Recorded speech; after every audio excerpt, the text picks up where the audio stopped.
So, namaste and good afternoon, everyone present here and online. It is my immense pleasure to extend my warm welcome to this short-term GIAN course titled Thermochemical Conversion of Biomass Wastes to Bioenergy and Value-Added Products.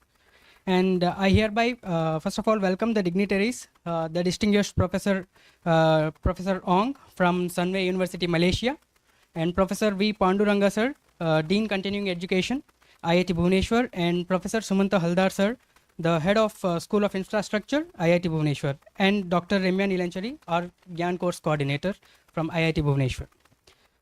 May I request the dignitaries to please come on to the dais? And hereby I request student volunteers to present the flower bouquets to the dignitaries.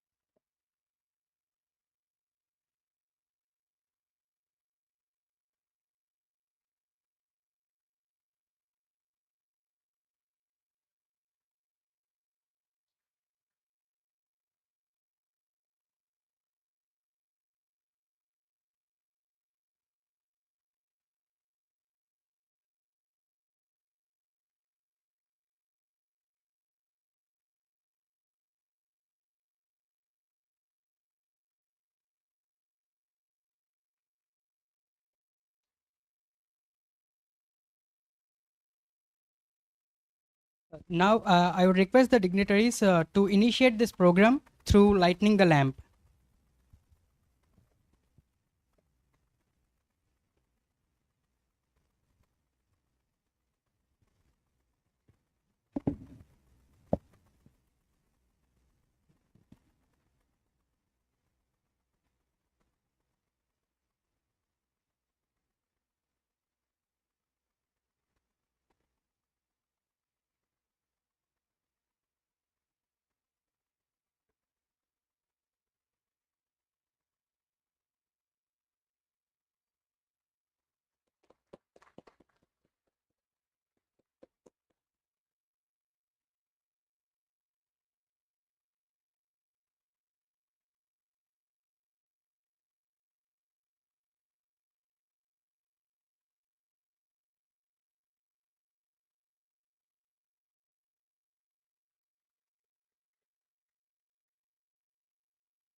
Thank you all.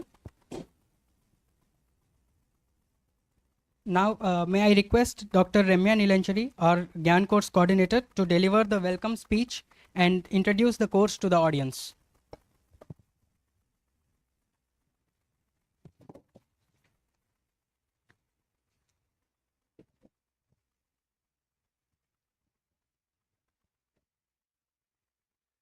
Good afternoon, everybody. Respected Professor Chen Ong, the esteemed chief guest, and the resource person for this course, GIAN course, on thermochemical conversion of biomass waste to bioenergy and value-added products. Dean Continuing Education, Professor V. Panduranga. Head School of Infrastructure, Professor Sumanta Haldar. Faculty colleagues, staff members, dear participants of this course, volunteers of this GIAN program, and also supporting staff. It gives me immense pleasure to have all of you here who are shown the keen interest to be a part of this course on the biomass conversion through thermochemical routes to bioenergy and value-added products. At the beginning, let me invite and welcome the key person of this course, Professor Ong, who has come all the way from Sunway University, Malaysia.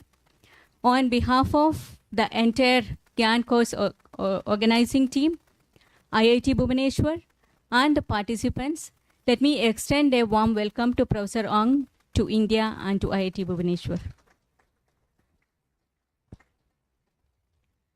With gratitude to his encouragement and continuous support, let me extend a warm welcome to our Dean Continuing Education, Professor V. Panduranga, who has been giving guidance in each and every step in organizing this course. On behalf of the GIAN Course Committee, let me extend my warm welcome to Professor Panduranga. And I thank and also welcome our head, School of Infrastructure, Professor Sumanta Haldar, for his support and encouragement in organizing this course. And let me welcome faculty colleagues, staff members who are present here to this inaugural session. We have participants came from different parts of India, participants from industry, academia, including the faculty members, research scholars, and master students.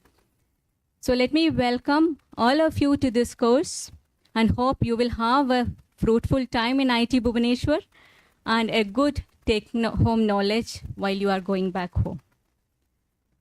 Let me extend my welcome to the supporting team as well, and supporting staff and volunteers of this course.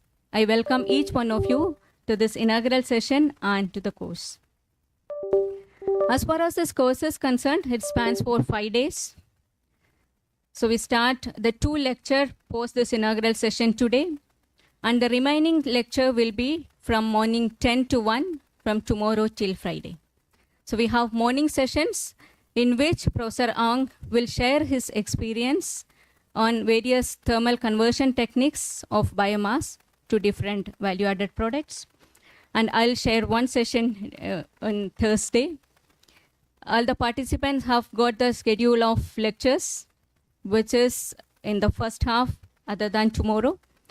And in the afternoon, we may have lab visit, feedback session, experience sharing session, and the details of this will be shared during the course of time. So once again, let me welcome each of you to this course and the coming 5 days in IIT Bhubaneswar. Let's enjoy and learn together. Welcome and thank you. Thank you, ma'am. Now I may invite Professor Sumanta Haldar sir to please address the gathering. Okay. So very good afternoon to all of you. I can see it's a long title, Thermochemical Conversion of Biomass Waste to Bioenergy and Value-Added Products. So I'm not the domain expert for this particular course. So basically I also work in renewable energy, but I feel that this particular course will be much benefited to all of you, essentially in terms of renewable energy generation. So nowadays, you know that we are producing a lot of wastes. So how to convert this waste to value-added product? So probably those issues will be discussed in this particular course.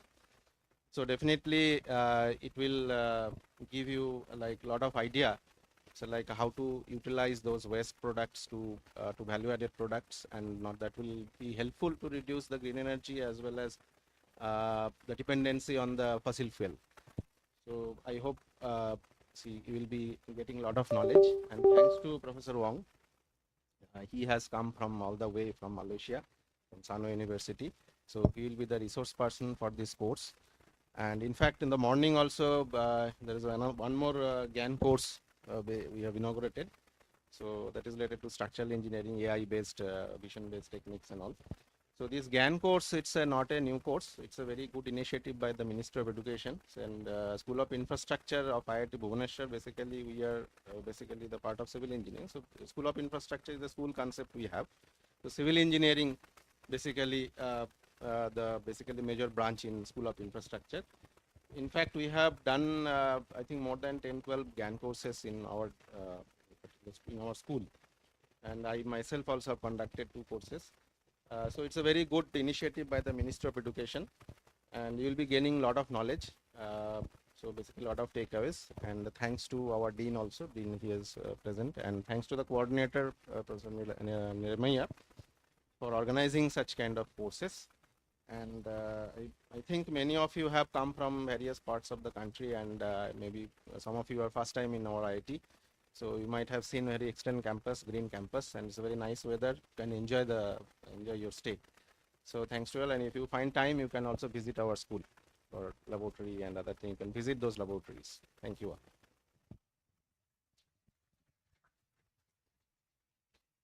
Thank you, sir. Thank you so much. And now, may I request Professor V. Panduranga, sir, to please address the gathering. Thank you.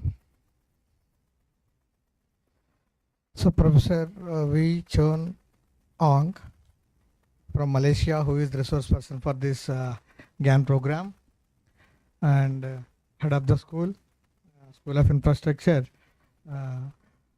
Professor Haldar, and the coordinators of this GIAN program, Dr. Ramya, and other colleagues from School of Infrastructure, the participants from various organizations like colleges, industries, and research scholars. So a warm welcome to IIT Bhubaneswar for this GIAN program.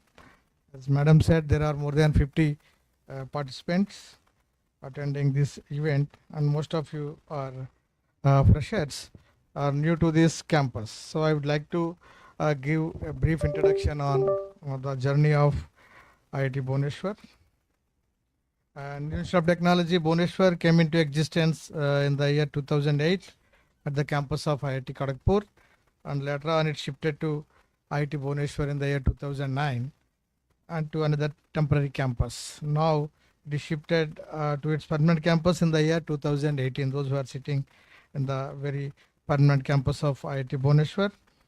So it is situated at a distance of 24 kilometers from Bhubaneswar, and it is situated at a famous or historical location, that is the foothills of Barunai.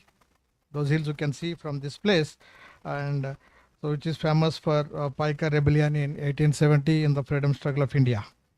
So the campus is spread over 936 acres, and it is situated south of Bhubaneswar, and IIT Bhubaneswar offers 4-year BTech program as well as 5-year dual degree programs, along with MTech and doctoral programs in various engineering specializations like mechanical engineering, infrastructure, that is civil engineering, and electrical engineering, electrical and communications engineering, computer science engineering, and metallurgy and metals engineering. And it also offers a master program and PhD program in basic sciences and humanities. And IIT Bhubaneswar also started offering 5-year teacher integrated program for the students who completed standard 12. At present it is in the second year.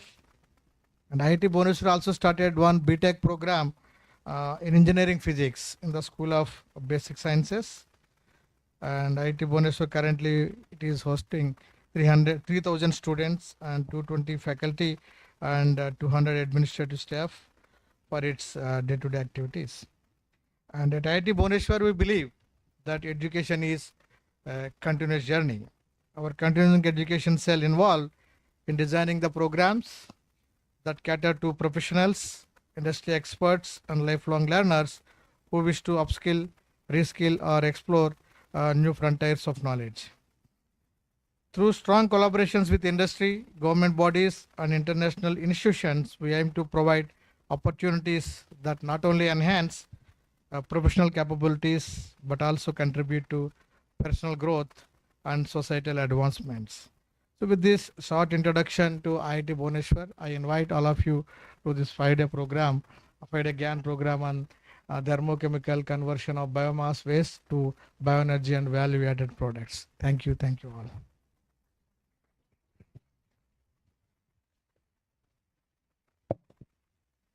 Thank you, sir. Thank you so much for your invaluable insights.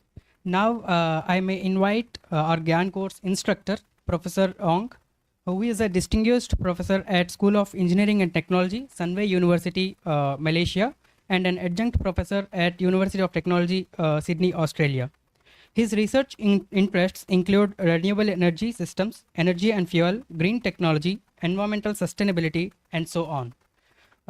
With more than 250 high impact journal publications and research grants from different ministries, universities, both nationally and internationally, He is also listed as highly cited researcher by Clarivate Analytics in 2019 to 2022. Out of many awards, some of them can be named as Malaysia Research Star Award, Malaysia's Rising Outstanding Researcher Award, and University of Malaya Excellence Award could be named as a few. Apart from being editorial member at various positions in different journals, he is also the core member of APRU Sustainable Waste Management Program. With this very brief introduction, I may call upon Professor Ong to address the gathering.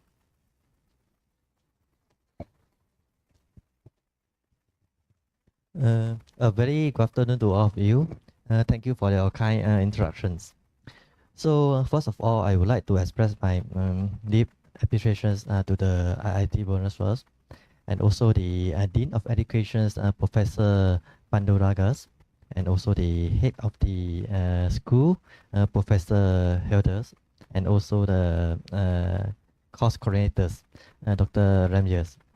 So I really appreciate that the IIT Bhubaneswar invited me to deliver these courses about the thermochemical conversion of the biomass energy, because the world now, the demand of the energy is increasing. So most of the energies come from what? The fossil fuel, right? And it create a lot of the emissions. We need to find the alternative. And also the waste resources is getting more and more. So how we going to utilize these waste resources to convert into this something that useful, for example, the bioenergy or any other value-added products. So hopes these courses you all can bring back some little bit of the information, a little bit of the knowledge that be useful for your careers or for your educations or maybe for your life. So I hope that you really enjoy the courses, and anything that we can feel free to text me and ask me. Yep, that's all. Thank you very much.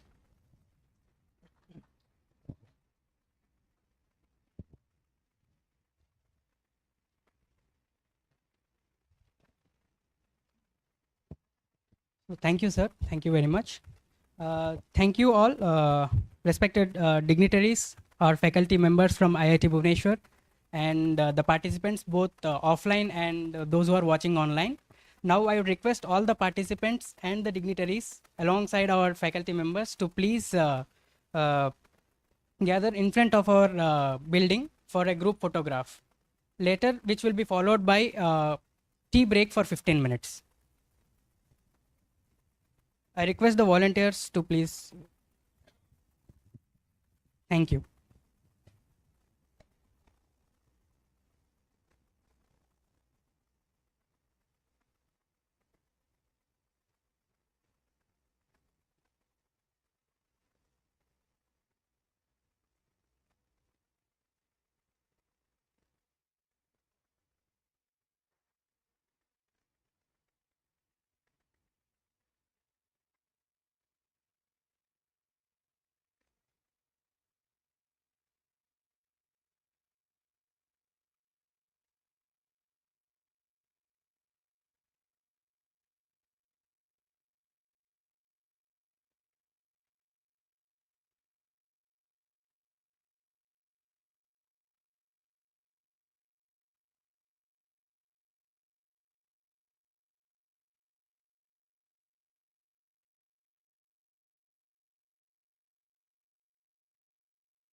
Hello, mic check. Hello.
So welcome back, everyone. So we have 2 hours of session as per the lecture plan shared with you. So let's start our first session of this GIAN course now.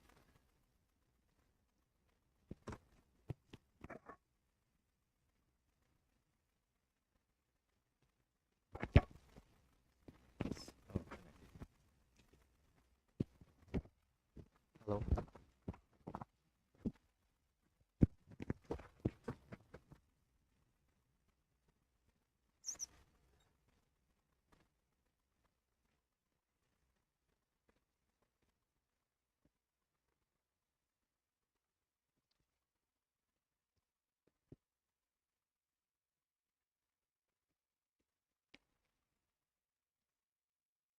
Hello. Can you hear me clearly? Cannot. Low. Close up. Lower. This can? Can you hear me clearly? Cannot. Less voice. Okay. Hello. Oh. Right. Hello. Hello. Cannot. Hello. Sorry. Hello. Hello.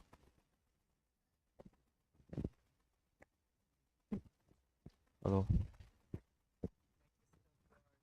No, no worry. Can. Now can? Cannot. Oh, still very soft. Can you hear me clearly? Cannot. Yeah. Okay, welcome back. So today is the first section of our courses, which is about the thermochemical conversion of biomass to biofuel, bioenergy, and value-added products. So as usual, so I would like to really express my very great appreciation to Dr. Ranjit for organizing these GIAN programs. So with this, we all can learn about this thermochemical conversions. And also, I'm very great to be here to share a little bit of my knowledge about the biomass energy, about the thermochemical conversions to all of you. So before I begin, maybe I would like to briefly introduce about myself. So I'm from Malaysia. So how many of you know Malaysia or don't know Malaysia? Do you know Malaysia? Where's Malaysia located? Huh? You know or not? Where's Malaysia? Anyone don't know Malaysia? Malaysia is located in the Southeast Asia. We just neighboring with the Singapore. I think most of you are more familiar with Singapore, right? So we are just neighboring with the Singapore country in Singapore. So this is where I come from. So here is a little bit about myself. I'm Malaysian. I come from the Sunway University. So I just returned back to Malaysia last year, not last year, because this year is 2025 already. When in 2023, I just returned back to Malaysia, and now currently I associate with the Sunway University. Later on, I will briefly introduce what is the Sunway University. Sunway University is one of the non-for-profit private universities in Malaysia. Later I'll tell you. So prior about that, I'm have 2 years experience in Taiwan in UNTech National Universities. Then 2 years in the Australia University of Technology Sydney. And before that, I working in University of Malaya, Malaysia for more than 7 years. So maybe I can briefly go through to my profile. So what I'm doing here.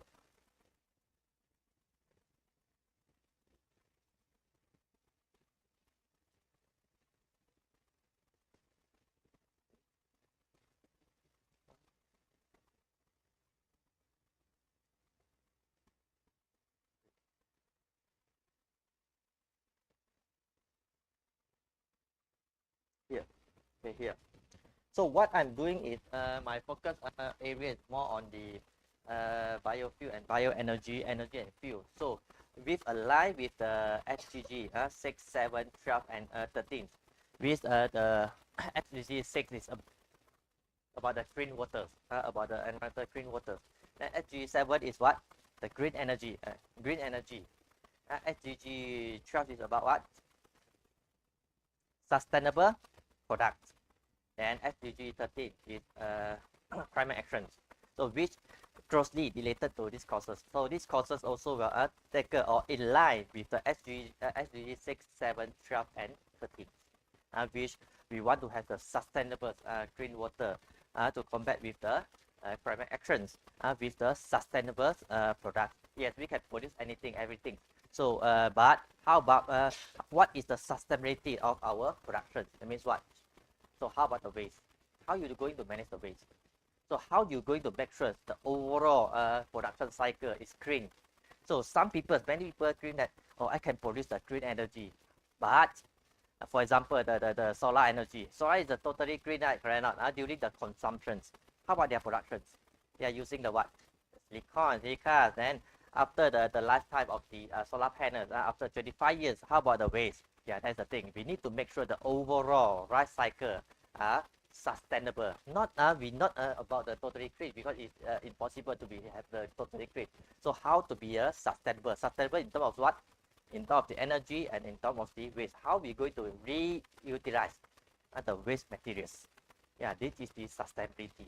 We need to see the overall life cycle, not only the particular the consumption section only, or maybe the particular production section only. We need to look at the overall life cycle analysis.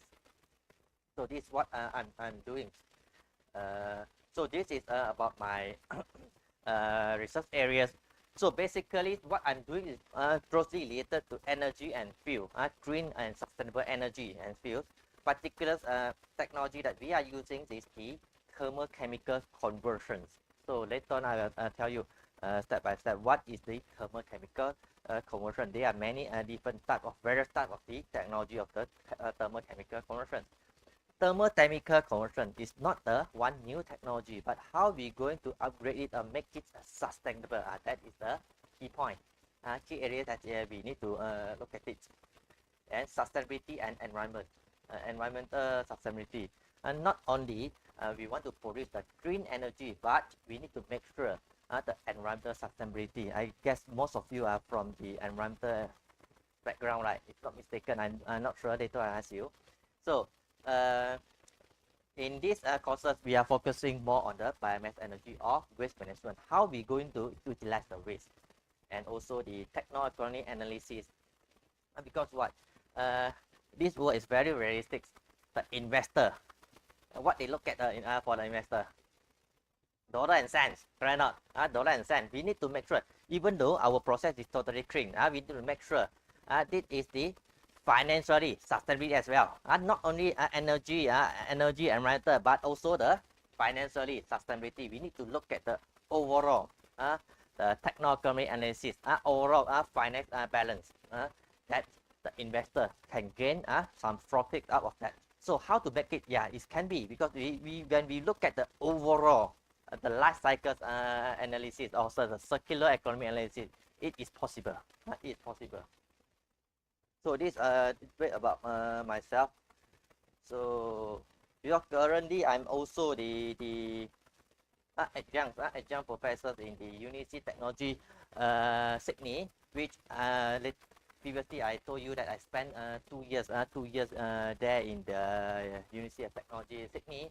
Currently I still the adjunct professor there. So anyone of you interested to further study in Malaysia or in Australia, you can feel free to contact me because I still can recruit the student both in Malaysia and in Australia. Yep, why I think basically the PhD students. Because why PhD students? Because I think same in anywhere, including I think India.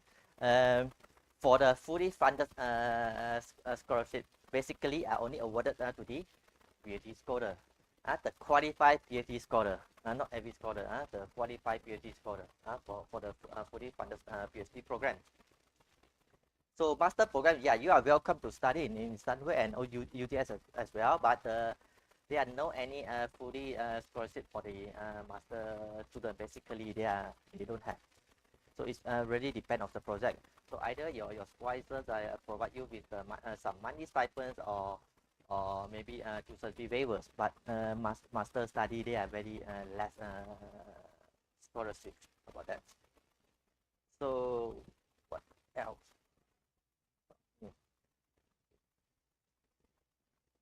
I cannot move. Maybe I need to take the mouse because cannot.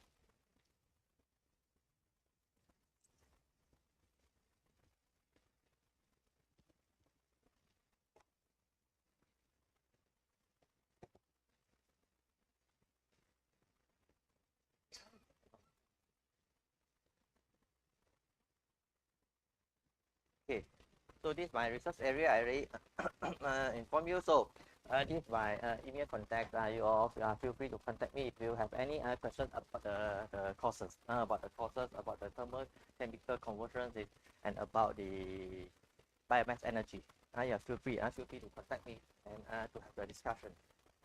So this is about the Malaysia. I think you know already. So this is about the Sunway University.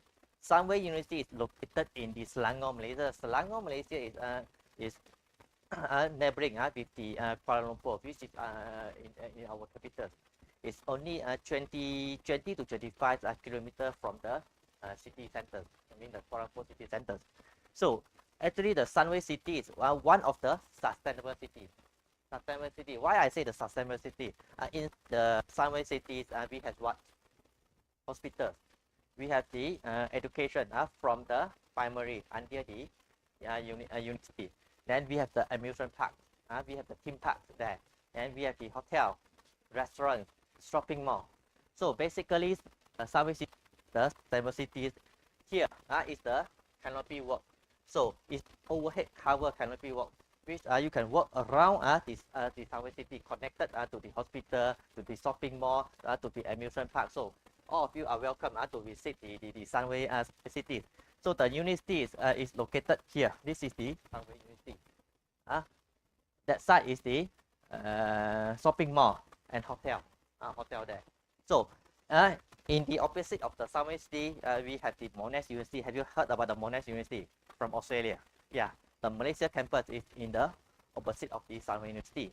So we also have our own electric bus surrounding with the Sunway City, because we want to make it the Sunway City is totally sustainable and clean. The pavement around the Sunway City, it can absorb the what? The water. So during the raining time, it can absorb the water and correct the water. Yeah. So make it totally sustainable. Then here we have the solar panel. So this is a little bit about the Sunway University. I have the very short video clips. Perhaps I can show you the video clips.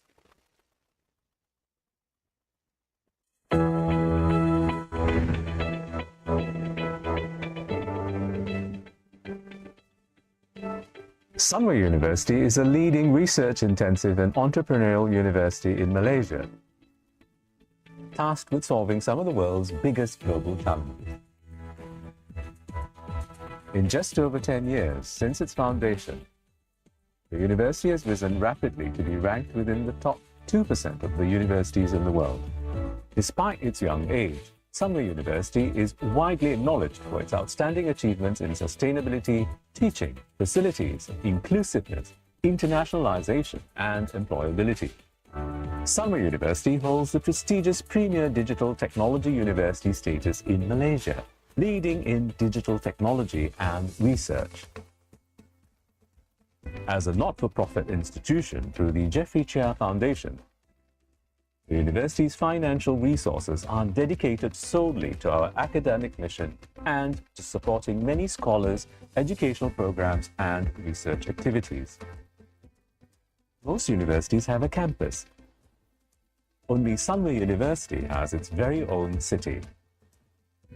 Located in the heart of Sunway City, Malaysia, an award-winning integrated, smart and sustainable model city with world-class amenities including one of Southeast Asia's largest retail, hospitality and lifestyle hubs, along with a world-class private hospital. Conveniently located in Greater Kuala Lumpur, Sunway City offers easy access to downtown Kuala Lumpur, as well as the nation's international gateway, the Kuala Lumpur International Airport. modern purpose-built Sunway campus houses state-of-the-art lecture theatres and classrooms, extensive research laboratories, creative studio facilities, and recreational sporting facilities, including a FIFA-accredited football field. A wide array of unique study areas enhances the student learning experience. The Tun Hussein On Sunway Library is rightly proud of its extensive physical, digital, and online resources as one of the largest university libraries in Malaysia. This includes a unique collection of books and publications from Harvard University. Sunway University is heavily committed to the United Nations Sustainable Development Goals, as it actively nurtures a holistic approach to education. A planetary health mindset ensures our future leaders are globally aware. Sunway University has become synonymous with proactively highlighting economic, social, and global issues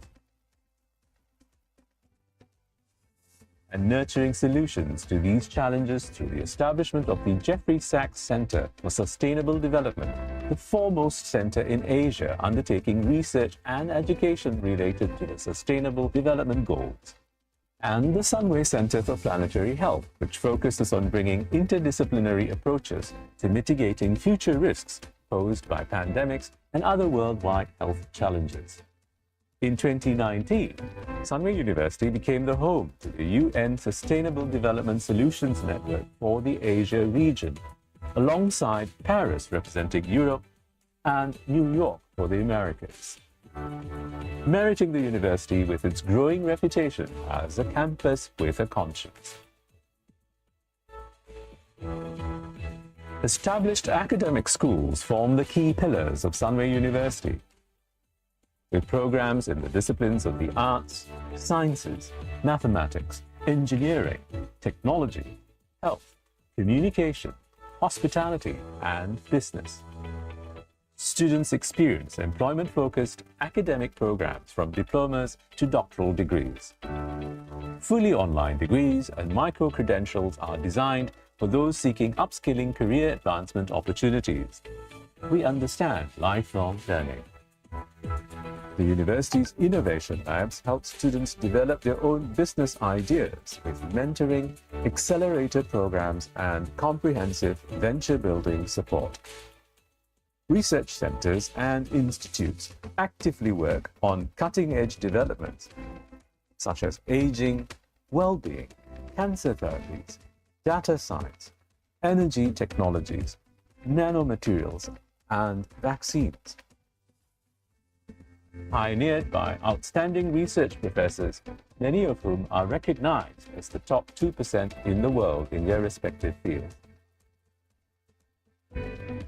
Sunway University enjoys collaborative research and academic partnerships with the world's leading institutions, such as the universities of Oxford and Cambridge in the UK, Harvard and MIT in the United States, and many others globally. The progressive international reputation of the institution has seen Sunway University at Sunway City become an international beacon of inspiration and learning for thousands of students from all across the globe. With nearly 100 nationalities represented on campus, it is a campus community that is diverse, inclusive, and welcoming. As one of the top universities in the region, we have ambitious plans to expand rapidly in many key areas of research, teaching, and learning with our international partners across the globe. Paving the way of the future is the exciting new home for Sunway University Business School and the School of Arts, offering stunning lake views and an extensive performing arts sector destined to become the vibrant cultural heart of Sunway City and Malaysia. Sunway University at Sunway City, Malaysia. Truly a class above. Yeah. So this is a little bit about the Sunway University. A little bit about the Sunway University. So currently we have around 10,000 students with 88 academic programs. So most of our academic programs have related with the Lancaster University. So I mean, at the end of the study, we will get two certificates. It's a Sunway University certificate, and another one is a Lancaster certificates. So what I want to highlight here is even though we are the private universities, we are not for profit, not for profit. So currently we have total 7 schools, which we have the business, arts, engineering, and technology, which I'm come from the engineering technologies. So this is our laboratory building. So we have the chemistry lab, the electronic lab, the instrument lab, we have the GC, DGA, also the power lab, and also the physics lab. So this is the facility that we have. So we have a few research centers, fluid mechanics labs, and the thermodynamics lab. Yeah. So this is about myself and also my university. So similarly, I want to know about yourself because I need to know where you all come from so that I can cater and design the program for you and what is your expectations and concern about these courses. So maybe you can prepare the short presentations about yourself. You not necessarily present, you just prepare, then just send it to me, email to me so that I can know your background, so your name and your photo so that I can recognize who are you and where you come from and current aspirations currently related with the universities or the industries. So what's your experience and the current position? Current position has been what? Whether you are the master scholars or the PhD scholars or you are postdocs or maybe you are the professors or you are the industry players. So basically, most of you are come from the master students or PhD students or what? How many of you are PhD scholars? Or most of you are PhD scholars? Half, I think half. Master scholar? Or another half the master scholar. Okay, master and PhD. Okay. So anyone of you come from the industry? Oh, you come from industry also. Okay. Oh, few participants online. Okay. Okay, basically here is a master and PhD, then a few from the industry. So any academic staff here? Oh, one academic staff. Oh, okay. From which department? What? Chemistry department. Doing the biomass energy. Or what? Not ready. How about yours? From chemistry as well? Oh, no. Oh, agriculture. Oh, so you want to settle or maybe handling the agricultural waste. How about you? Chemistry, to chemistry. Chemical engineering, chemical engineering. So what is your major? I mean the expertise. Oh, on this topic. So you are very familiar with this topic. Okay, yeah. So maybe you can do the prepare the short presentation. So about the PhD and master scholar. So most of you are from the environmental engineering, chemical engineering. How many of you are from the chemical engineering? Chemical engineering. Environmental engineering? Oh, basically environmental engineering. Chemical environmental, okay. So you prepare. So what is your expectation for about these courses? What you plan to learn from these courses? About what? So that I know. Any of you? Sorry, yeah, please.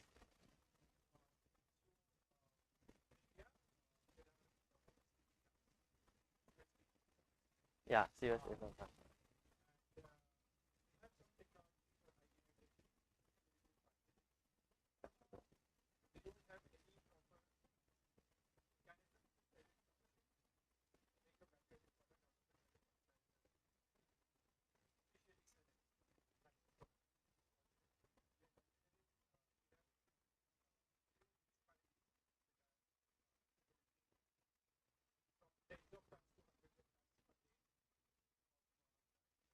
Correct. Correct. Yeah, correct. So this is one of the concern as well, you know. So there are no any very close connections or the correlations between the industry and also the academics. So among the academics, our focus are relatively very specific. So currently, not like maybe 20 years or 30 years back, we must have the very specific disciplines. Now we need to interdiscipline, which connecting each and others, you know, so that we know what other people need, so that we can achieve one goal, which is the circular economy. Circular, all the materials or waste or the resources, not only in the single stream. So this is one of the, yeah, just now you mentioned. Yep. What are your expectations? Biomass, yeah.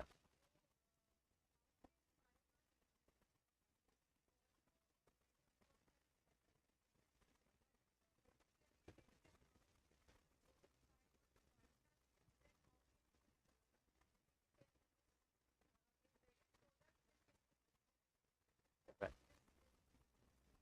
Yeah, fully agree. Because this is another issue facing by currently in the industry as well, and also the academic world. Many we have many technology, many technology already matured, but how we going to make it commercialized or make it the real product that can accepted with the end user? How we going to attract the investor to invest it? For example, you work about the bioplastic. We have the technology for the bioplastic to convert the biomass into the bioplastics. But how to make it economical sustainability? That is the one thing. Because why?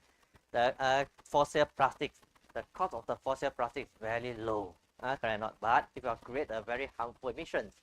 So how we need to take the balance between these two? This is one of the challenges that we're facing by the current world.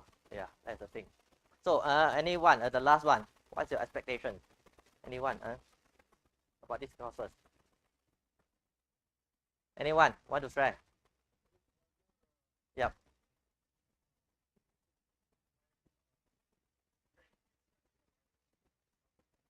Plastic bioenergy, yes.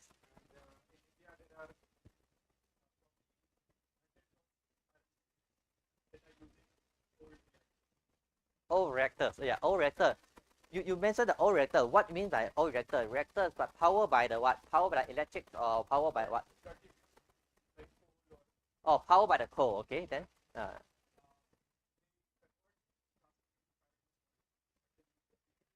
Understand. Understand. Yeah, I have this experience. What we are doing now. Yeah, you can sit down. Yeah, no worry.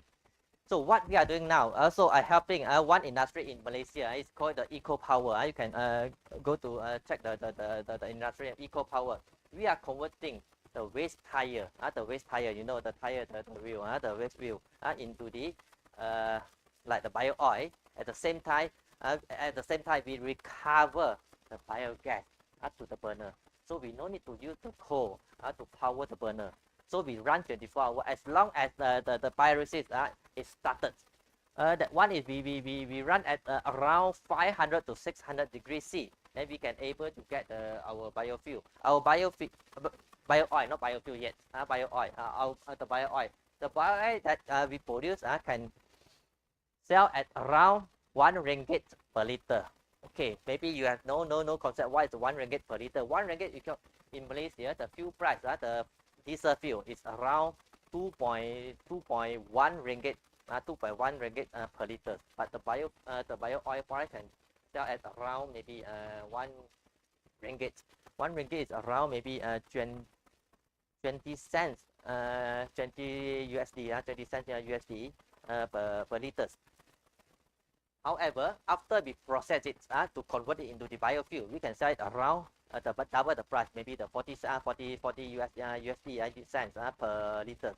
So at the same time, they are use less electricity because initially the burner is powered by the electricity to make it around 500 to 600 degrees C. But after the production is stable, you can produce the biogas. The biogas can send into the burner. This is the pyrolysis reactor that we designed. Send it to the burner. Then the biogas is enough and sufficient to power the burner. That is the thing. But we need to run at 24 hours because one is stopped, the biogas is stopped. But the second phase, what we want to do, because the biogas that produced sent into the burner has more than its capacity. For example, we maybe need maybe around 80% of the biogas only, but we couldn't correct it because after we correct it, the overall cost is much more higher compared to business contribute. You understand? So that's why the second stage of the plan, what we plan to do is the biogas, the extra biogas, we can power the another generator or the burner to produce the electricity directly, to power up other appliances. Because for the storage, not feasible. Not feasible means what? Technology is feasible, not economical feasible. And also the storage, it takes up a lot of space, but it's not feasible. So that's why we need to think, what is the technology? How we going to embed other technology into the system? For example, you see, we just look at the pyrolysis system. Pyrolysis system is relatively simple. Then how we going to use the storage system, and also the maybe the another burner system or generator system, so that we no need to store it. We can consume it directly. Then the power, the electricity produced can be power the other appliances within the country. Because in Malaysia, we have the limitation that we cannot sell the what electricity. I think most of the country is same, right? Correct. Now we have the one authority selling the electricity. We are unable, so we cannot sell to our neighboring plant, but we can consume it back in our own factory. Yeah, this is what we can do.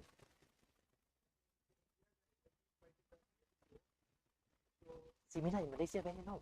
Malaysia is an oil production country, you know. Our fuel price is even lower. You see our fuel price, our diesel price only cost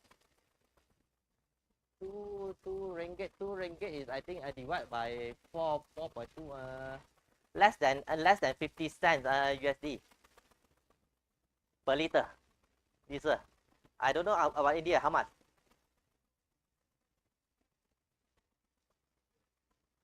USD? How about USD?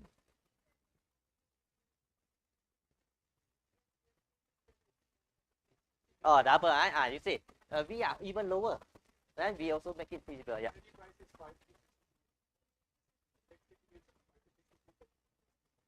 Five to 6 rupee. 0.5 cents. In Malaysia, for the restaurant unit is the around less than 0.5 cents per kilowatt hours. I mean, for the restaurants, yeah.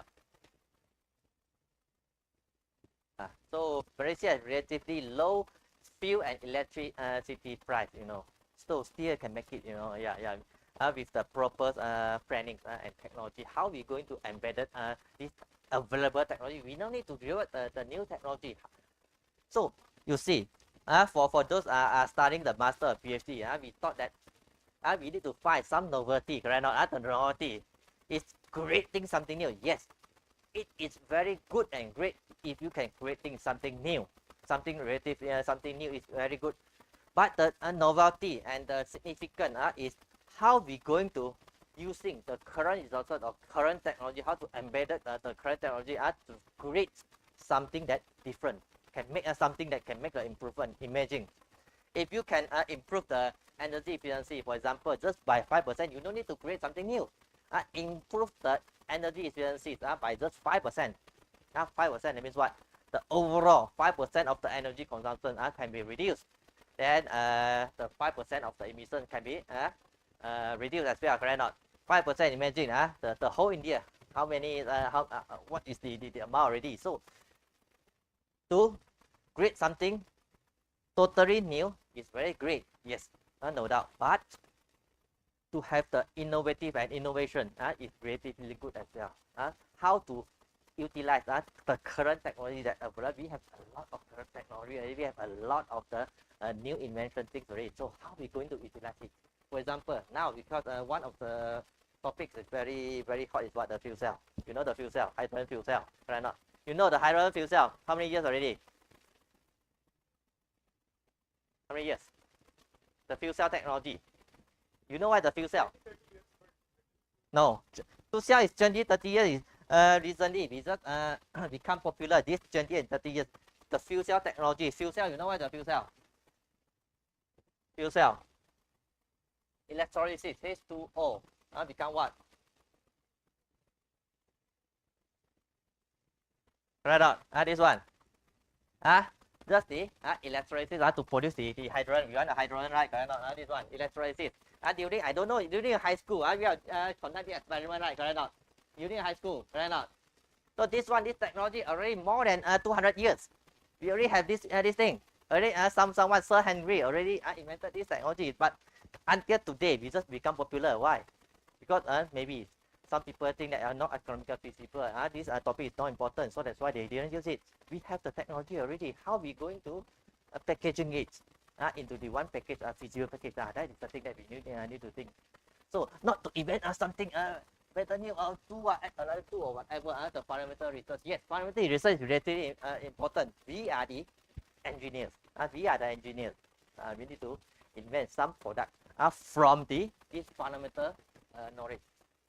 So for those want to invent or investigate on this fundamental research, also relatively good. I didn't say that you invent something new is not good. But as an engineers, how are we going to utilize the current resources that are available? Yeah, this is what I want to stress here. This one, the fuel cell, fuel cell is based on this one only. This only electrolysis, inverse electrolysis. That's it. This one 200 years already, more than 200 years. Yep. So yeah, maybe you kindly prepare the short presentation. Maybe you can send me by maybe tonight, so that I can know what your expectation, what's your background, so that I can design and cater my lectures into the more in line with what your expectation. So any questions so far? Any questions? Yep. If not, I would like to discuss a little bit about the course overview. I think most of you have you already have the brochures about these courses. These courses about the few keywords. Because what I plan is what all of you can bring back little bit, just a little bit, little bit knowledge. I don't expect you to learn a lot of things. Yes, you can learn as much as possible. At least bring back something. I bring back something. For example, I give you a few keywords about my courses. First, about the biomass energy. So those doing the biomass energy, or those don't know what the biomass energy, to understand what is the biomass energy. That is the first thing. So for the biomass energy conversion, there are many techniques. So the technique that I would like to discuss here is the thermochemical conversion. We have the biological conversion or whatever. So the technique that I'm focusing here is more on the thermochemical conversion. Thermochemical conversion. This is the second keyword. Third thing, the main product that I focus more is about the biofuel, the bioenergy. About the biofuel and bioenergy. This is the third keyword that I want to highlight for this courses. The last one. So the overall life cycle analysis and also the emission produced. We need to know after we create something, some new technology, some new process. We need to see the overall the life cycle assessment. How much emission can be produced from the very beginning until the what? Until the end, until the consumption. From the very beginning, from the production until the consumption. What is the overall life cycle assessment, or what is the total emissions that can produce for the overall cycle? Not only the, for example, the consumption part, or not only the production part. For example, I use the hydrogen fuel cell. For the hydrogen fuel cell, during the consumption, the total emission can say 0. 0, correct or not? So if consumption, it means it's a reverse process. Reverse process, that means what? We have the hydrogen energy plus the oxygen. Where does oxygen come from? The air. Our air have more than 20% of the hydrogen. Then the what? The only product is what? The water. You see, the overall process is totally clean, right or not? If we just look at the consumption of the fuel cell generator, is totally clean. But the question comes, how are you going to get the sustainable hydrogen? That's the thing. And how are you going to store the hydrogen? That's another issue. The third thing, how are you going to transport the hydrogen? That's the third thing. Fourth thing, how do you make sure the safety of the storage of the safety of the hydrogen? That is another thing that you need to consider. If I look at the consumption, it's totally clean. similar to the example that I showed you before, the solar panels, the solar energy, solar power energy. The solar energy is totally what? Green, correct or not? During the consumption, correct or not? Because we just need what? Sunlight. Okay, can produce the what? Electricity or the hot water directly, correct or not? But after the end of the lifetime of the solar panel, and how we going to handle the waste materials? Yep, that's the thing. So there are a few keywords, and also in things I introduce with some of the advanced technique how we're going to embed the microwave and ultrasonics in the process, and also using the catalyst to enhance the process. So for those are from the chemistry, you know about the catalyst, how you're going to utilize the catalyst to enhance the overall process. That one, yeah. So the thermochemicals process that I will mention, I'm focusing more is about the pyrolysis, the core processing, the gasification, the hydrogenated reaction process, and also the optimization and how we're going to do the optimization. So this about the objective of the courses. First is the concept of the biomass. So why is the biomass? So what is the benefit of the biomass? Anyone can tell me? Input cost is low. Why is low? Why? Okay. Yeah. Abundantly available. Okay. This one thing. And okay. Then then carbon neutral energy. Okay. What else?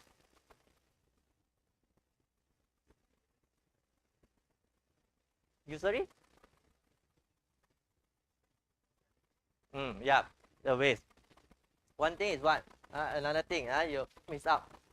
No need to import from anywhere, you know, because we can use any biomass that available locally. That is a very significant thing. Because the resources is very important. We need to utilize the resources that are available in that region. That's one thing. No need to import the things. Yep. What you mentioned here is correct. All are correct. So another thing is you no need to import any raw material or the resources. You can utilize any type of the biomass waste from your region. Then building the capacities in the applications. Not only the process, then but how we going to utilize it through the various thermochemical process, like the catalytic chemical thermochemical process. Catalyst maybe utilizing the catalyst in the process. Co-processing, for example, in your agricultural plant, you have a few type of the biomass waste. How we going to mix up together for the co-processing? So the hydrothermals, some of the biomass are in the wet form. So I think all of you know, drying process is very costly, expensive, correct? Not the drying process. So we can use the hydrothermal. Hydrothermal is what? In the wet form. No need drying process. So what is the benefits of using the hydrothermal process? Then the gasification. So for the pyrolysis process, basically pyrolysis and gasification is almost similar. Not the same, but almost similar. So for the pyrolysis process, basically we focus more on what? Bio oil, or maybe the solid products. But the gasification, we focus more on the gas products. Yeah, that's the only difference, and also the overall reaction temperatures are different, and also pyrolysis. Then and also the lastly, we need to explore the practical problems and their solutions. What is their practical problem that facing? Because just now all of you mentioned some of the practical problems like not facing currently. Throughout the case study, I will show you a few case study about the biomass waste to bioenergy. So this is our course objective. So any questions? So this is the course content. Throughout this whole week. So today is the instructions about the biomass. So I will introduce about the solid biofuel productions from the waste biomass and using the ultrasonic reactions and the catalytic thermochemical process and also the biomass process. Yep. Core processing of the biomass and also the plastic waste. So how are we going to convert the plastic waste for the hydrogen production? And we have conversion from the waste material into the jet fuel.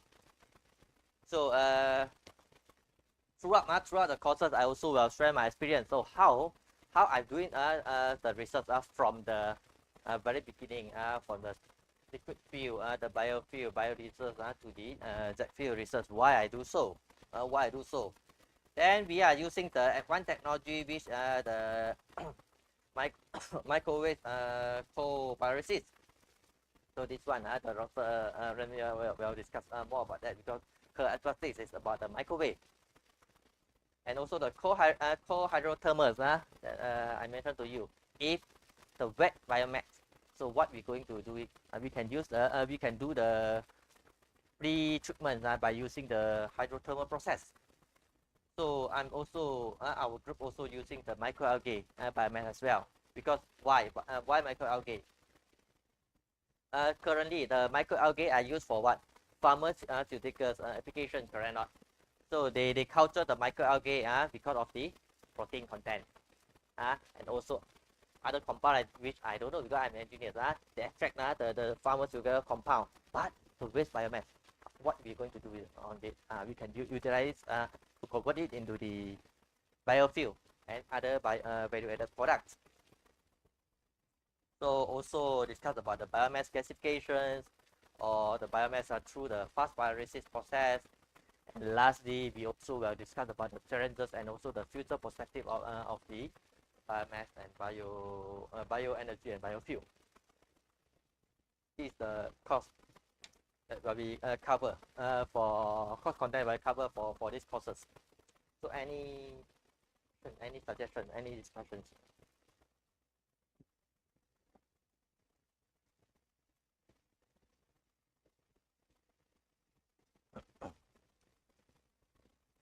If not, now I would like to start the lectures for today, which why I show you this one, the global energy consumption versus the industrial revolutions, because for every time of the industrial revolutions, the energy trend will be changed. Later I'll show you.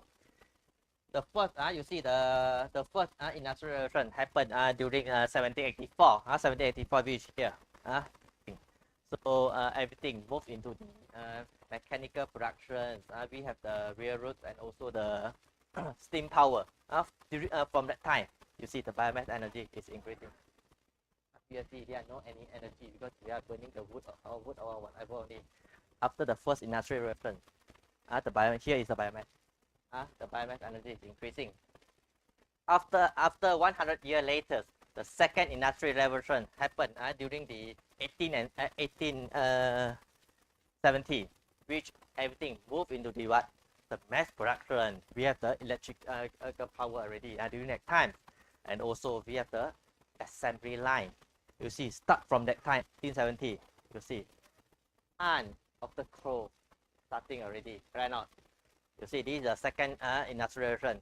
The energy trend is changing, totally changing. It's changing until the third industrial revolution. You see, here the coal is increasing, the demand of coal is increasing until what? Until the third industrial revolution, which happened in 1970, which everything changed to automation. We have the electronic products, correct or not? Electric products, and the computers start to introduce during that time. Starting from that time, you see, the demand or the energy trend changing again. Well, for previously, we just utilizing about the biomass, the wood or whatever. Then starting to use the coal. And during the 1970, we are using what? Cover the what? Oil and gas. The oil and natural gas. The demand of the oil and natural gas is increasing until today. So the total fossil fuel, which from the coal, from the natural gas, and from the oil, account 85% of the total energy consumption. Currently, after year 2010, the fourth industrial revolution is happened. Everything changed to what? The AI, artificial intelligence, changed to what? We have the big data, robotic, and more to come, which I don't know what will come. I know more and more will come. So during that time, we need even more energy consumption, correct or not? The overall energy train will be changed. Change to what? I don't know, because currently the fuel cell, the hydrogen, it's coming, correct or not? Yeah, that's the thing. So we need to think, what is the solution for the energy consumption and also the emissions? So that's why this figure, I show you this figure. No one discussing about that one. You know, they are the very closely correlation with the industrial revolutions. We need to think currently happen. See, for example, like the Penny AI, or I don't know, I don't want to name any company later. They capture my video, because that's why I just worry putting online. You know, if offline I can tell many things. You know, because if I name any company, they go, hey, no, I didn't do so, because all the companies they want their what company vision in line with the SDG, green energy, correct or not? Okay. Then you see, more and more will come go to the automation of whatever. The energy demand will be increasing. They need the energy consumption for that. The data center, correct enough? The data center. About the AI, the automated control in the remote area. Then how we going to have the energy consumption for all these things? This is what we need to think especially in the remote area. That's the thing. Then we need to think what is the solution. Because we all are engineers and also scientists. We need to find the solutions. The solution for me, the solution is not the energy saving. Energy saving is one of the solutions. Energy saving means, for example, what? Aircon. Aircon. We want to maintain at maybe 22 to 24 degrees C. You say you want to have the saving, or you not increase into 25. 25 for me, as an engineer, that is not the solution, because people want to have their very comfortable life and become more and more easier and comfortable in the future, correct or not? So energy saving is not the solution. I mean, for me, yes, I support the energy saving. Don't twist my word. You know, I say I not support the energy. Yes, for me, I support the energy saving. But as an engineer or scientist, we need to find the way that people still can enjoy the life while reducing the energy input, or reducing the emission, or reducing the waste. This is what, as an engineer, we need to think of. Yep, that's the thing. So I just very worried. So that's why people keep saying, oh, this one, oh, he not support the energy saving. That's the thing. Now very dangerous. Yeah. So you see, this one is just an introduction. I think all of you know already. This all data can be get easily from the BP statistic, or from the energy consumption website, or any website, which like I mentioned, 85% of the total energy consumptions come from the fossil fuel, which is come from the oil, coal, natural gas. Then the energy demand is increasing year by year. Why? Because due to the increasing of the population. Second thing is due to the more and more comfortable lifestyle, and more gadget, and also the AI things is coming right now, because make it the energy consumption slowly will increase. Slowly will increase. With the increasing of the energy consumption, will bring one drawback, which is the emission. Yeah, you see, from the 17th century, 1800, the emission is less than is almost zero. But until today, year 2000, the total CO2 emission is reaching 10 billion metric tons per year. This will cause a very harmful effect to our environment. Will cause the global warming, and also the acid rains, which I think all of you already know this one. So it will cause a very serious environmental problem. So there are nothing wrong. We just using the energy. Energy causes like what you all mentioned. Energy causes relatively low price. Correct or not? Low price. Why? But this is the problem. The emissions produced. So out of this emission, we say our plantations or etc. We need the CO2. Need the CO2, but currently the statistics show that the naturals only can absorb half of the total CO2. So it's of course what global warming, cause the temperature, the global temperature increase year by year. So we need to think of one of the movement toward the generating low renewable energy, low carbon renewable energy to help to reduce the greenhouse gas emissions. So what is the solution? For me, as an engineer and scientist, there are two ways to reduce it. One is through the energy efficiency method. What is the energy efficiency? What is energy efficiency? You see your lighting system. What is the lighting system you are using? I don't know, is it LED light or fluorescent? Okay. 50 or 60 years ago, I think most of you are not experienced. We use the incandescent light bulb. You know, right? Incandescent light bulb. The light bulb, the yellow one. Yes. See, tungsten bulb. Yep. Incandescent light bulb. No problem to using that. But 80% of the energy using the tungsten or incandescent light bulb convert into the what? Heat instead of the light intensity. Correct not? Then after that we replace with the fluorescent light. So the overall energy consumption need for the fluorescent light is reduced significantly. Reduced how many percent? 80%. You 80%, but the thing is what? The light intensity is increasing. It is increasing. Light intensity. Currently we have the what? LED light bulb. Then the overall cost for LED light bulb also very relatively low. Of course, it's higher than the fluorescent light bulbs, but the overall light is relatively low. Then we can use back the same system, correct not? Same system. I mean, for the LED light bulb. So we just replace the LED light bulb,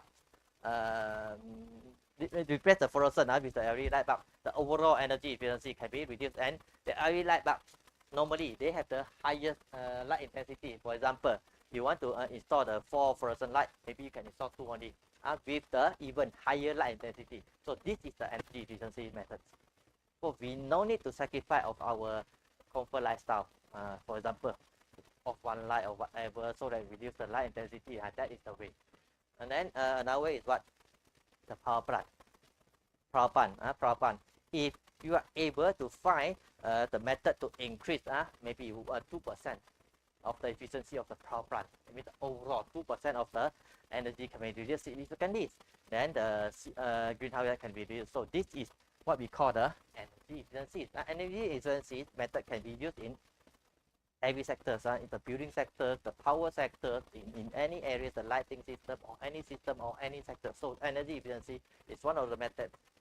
The second method is about the renewable energy. We can using the renewable energies like the solar, the biomass, which the biomass energy is what we want to discuss in this courses.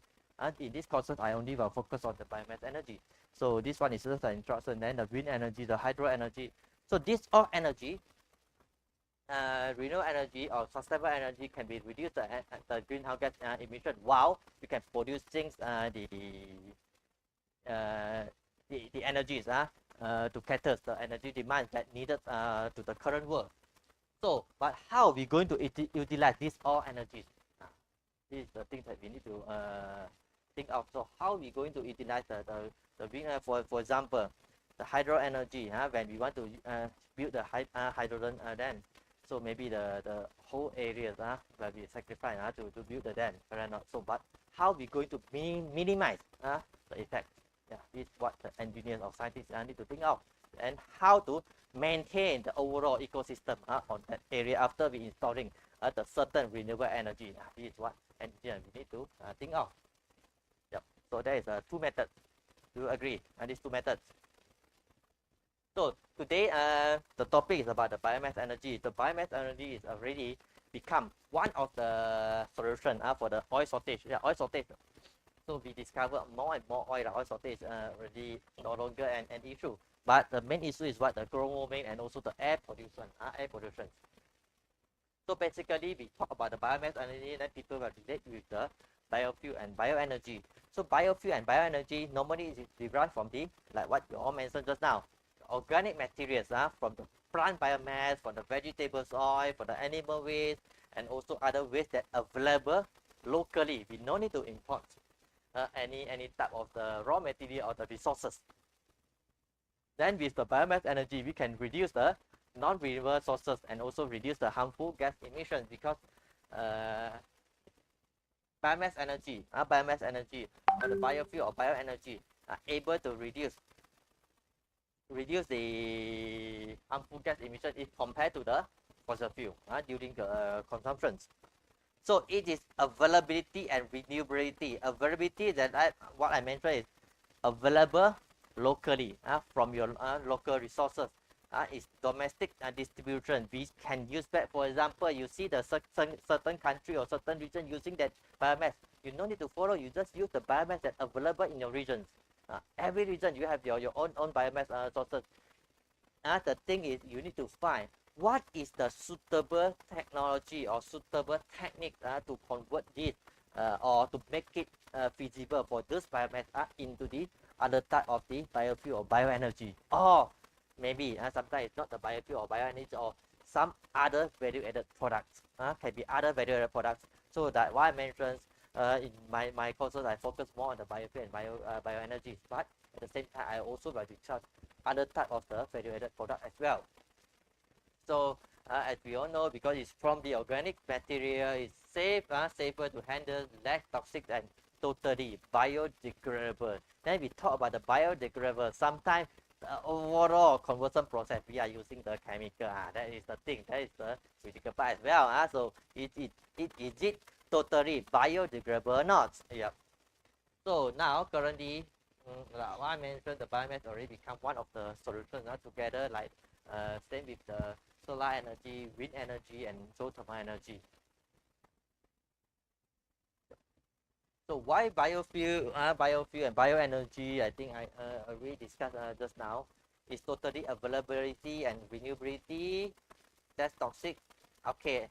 The most important thing is what can stimulate the rural rework and agricultural industry. Because why?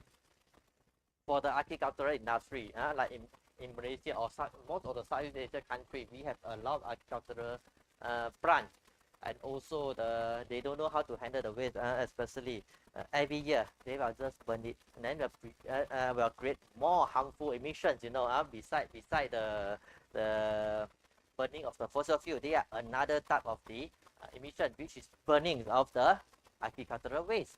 So with the proper technique that we can convert this biomass into the biofuel or bioenergy, you can stimulate the rural development. That means what? With that, the farmer can have some value-added product. They can sell it. I mean, can improve the income per capita for the farmer, and also they have the more sustainable and effective way in order for them to handle the biomass waste. That's why this one is very important. Domestic distribution. We no need to import any resources of any materials. Reduce the greenhouse gas. Save this one, and also it can be used in the generator or engines or any system directly without modifications. This is why the benefit of using the biomass. Then the feedstock that available, like I mentioned, in Malaysia and India, Malaysia and Indonesia, we have a surplus of the palm oil, so we are using the palm oil as one of the sources. And like the US, they have the corn and soybean. Corn and soybean. Brazil, they have the sugarcane and soybean. India, I believe we are using the sugarcane for the bioethanol. And the Jatopa, Karanja, and Nin. So this one you can use the all available feedstock in your region or your country for the biofuel raw materials. So this is just the statistics, nothing much. When we talk the biofuel and bioenergy, if focusing on the liquid fuel, there are two types of the liquid fuel. One is what? The bioethanol. Another one is the biodiesel. Bioethanol is to replace the petrol. Then while the biodiesel is replacing the petrol. Still now, the US and also the Brazil are producing around 85% of the total world bioethanol. Because why? You see, why Brazil? Why Brazil? Alcohol? Yeah, why? They have yeah, high number of sugarcane. This is correct. This is one thing. Just one thing. High, because many countries have high.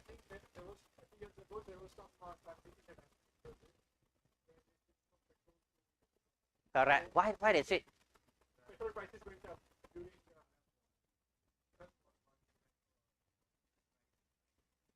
Correct. All are correct. All are correct. Yes, correct. You see, petrol price is going up, right? It's petrol price going up is a worldwide. But why Brazil only? Why Brazil convert only? Correct not? Correct. Then have availability. And one thing is what?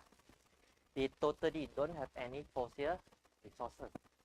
For the country in the fossil resources, they will not think, oh, why I need to find the alternative solution. You see, for the many country, oh, if the country lack of something, they will find the alternative way to survive. Correct not? Even they are in the difficult condition. So that is what make the Brazil, they are utilizing the ethanol because they are totally. Just now, all of you mentioned is correct. The fossil fuel price is increasing significantly 30 years ago. But for them, they and the Brazil totally don't have any fossil fuel. Totally don't have. So they have to need to find the alternative solution, which is the bioethanol. And they design their engine, cater for the bioethanol. Yes, yeah, 100%, up to 100%. So many countries cannot use up to 100%, but Brazil can. Because why? Because of their climate situation and also the location and also their country situation force them to find the alternative solutions. That's the thing. But now, even the in the Middle East country, they also are rich in the fossil fuel, right? They also try to find the alternative solution. They invest a lot of the green and alternative sustainable renewable energy beside the fossil fuel because they know that is a future trend. Because many of my friends are working in the Middle East, in the Saudis, they say a lot of funding come for the green technology, green energy. Even the fossil fuel rich country, they are looking for that thing. Yeah, how about us? So we need to find the alternative solutions for that, So the feedstock they are using is the sugarcane, like what you mentioned is correct. Then the corn and wheat, cassava for some of the country that is on that. For the bioethanol, still the US are leading, and then Indonesia also relatively high because why? The Indonesia have the palm. They have the palm. They have make their policies up to 20% of the biodiesel using the biodiesel in their vehicles. So like the USA and the Brazil using the soybean oil, EU are using the rapeseed because in the EU Europeans they are rich in the rapeseed. Later on, I will tell you the problem. What is the problem facing by this country? For this one is a Malaysia context. I think I will just skip it because this one just the Malaysia. Malaysia have the, I just quickly go through, have the abundance of the biomass utilizations, which basically most of them come from the plantation biomass, which basically come from our palm waste, the waste from the palm, which account maybe 80% of the biomass. Yep, 80%. So of course we have the other biomass waste as well, from, for example, the rubber seed oil, yep, and wood, the agricultural biomass. But basically it comes from palm waste. Yeah, this is the palm waste you see. Out of this, the palm waste can be divided into the various things, which is the palm kernel shell. This is the waste. Empty fruit branch. After we extract the palm oil, we have empty fruit branch. We have the palm oil meal effluents. Meal effluent means the wastewater from the palms processing. So this one empty fruit one also kernel. So that is the potential that we can convert into what you use the wastewater into the cultures, the microalgae, because we still have the nutrients in the pump wastewater. And this one can be used as a green fuel, can be used for the bioethanol. This one can be used as a biochar. Biochar can be used as what fertilizer and used back into the farm industry. Yeah, this is what we do in Malaysia. So we have the roadmap for that starting from 2023. How we're going to utilize this biomass.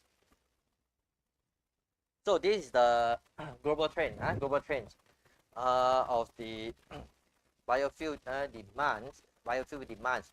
The emerging market is like the India and Brazil, Indonesia, leading the policy to enhance the energy security, because I found that the India recently also very much go into the this bioenergy.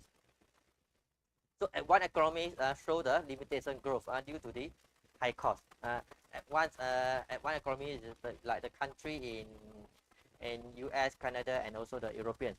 They are relatively slowing down because the overall cost is very high, very high. This is the at one economic. This is the emerging economics is growing. It's growing with Brazil and Indonesia still leading, including the India. India is leading in ethanol. I think you have the bioethanol policy like need to use 20% this year, 50%, 15% last year in 2014. Yeah, that's why you see your ethanol is increasing, increasing. Yep. Yeah, this one emerging. Yeah, I need the target for 20%, 20% by 2025. I mean to reduce the dependencies of the oil. Brazil also they are expanding into the biodiesel as well, because they already have the ethanol, but they want to make it mandate to 15% by 2024 last year. Indonesia want to increase it up to 35%. Currently, they are using 20 to 25%. 20 to 25%. So I know that from Indonesia and Malaysia, we are plan to use the pump biodiesel up to more than 25%. But after the COVID, we are planning. Stop already. So due to all the high costs and also the COVID had the huge impacts on the social and economic to the country and to the worldwide. But for the one country, they also they also still supporting the biofuel and bioenergy, but the domestic demand grow remain moderate already, not very fast, because why? Some of this one country, they are moved into the electric vehicles, hydrogen bus in European countries, because their feedstock are relatively limited compared to emerging markets, emerging countries. India, this one is the news that I captured. I think all of you are more familiar compared to me, so I don't want to go into the details already.